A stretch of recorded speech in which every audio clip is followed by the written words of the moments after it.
even though it's a rest day, the cardio really shouldn't stop. I do not see the benefit. I mean, if I'm dying, right? If I'm really croaking sick, then I might say, okay, no cardio today. Or, I mean, maybe a scheduling thing.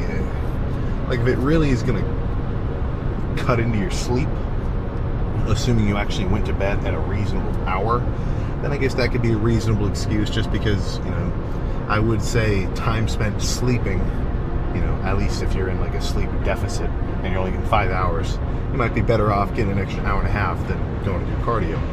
But do not take that as though, oh, I should just sleep in. No. That's for the characters who are just staying up way too late for no freaking reason.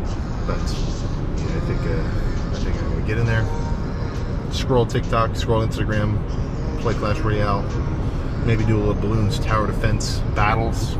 That's the way to freaking do it. And before I know it, 30 minutes will be over. Like it's like that, right? It's really not too freaking wild. I'll tell you one thing. Out of all the discussions about training style and intensity and frequency and full body, I tell you what, I never hear these guys talk about how they actually do their cardio. That's one thing that's one point that I think is pretty strong. Pretty freaking strong.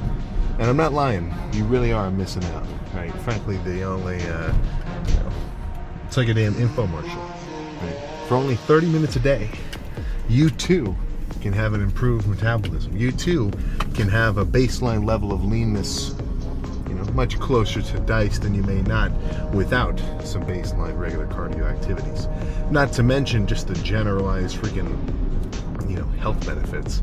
If there was ever a time, knock on wood, alternate universe, where I had to stop working out, or, I was about to say if working out became illegal, but even then I'd probably just still do it. What are we talking about here?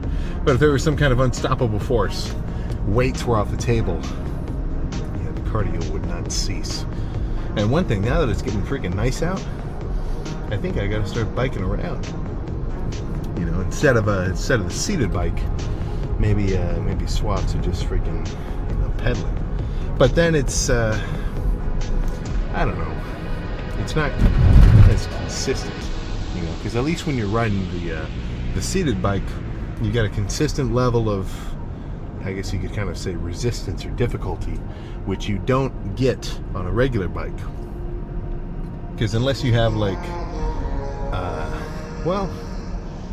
I don't know, because you go uphill and downhill, and then sometimes you coast. Like, it's not a consistent energy output like the seated bike is, which, I guess it's not like we came up evolutionarily with like perfectly static, cardio activities. It's much more natural, probably like playing basketball or something, having like little bursts of energy and then a second or things like that. But it kind of just makes sense, at least for me. I can get my heart rate up to whatever zone 140 to 130 ends up being, and just hover it right around there for the 30 minutes.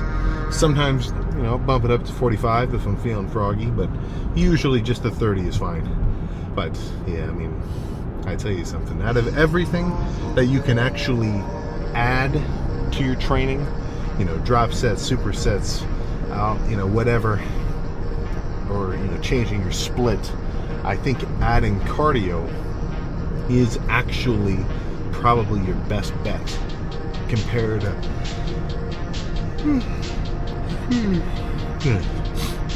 anything else. I stand by that pretty freaking firmly. I need to make a freaking cardio enthusiast shirt. That's probably a good idea.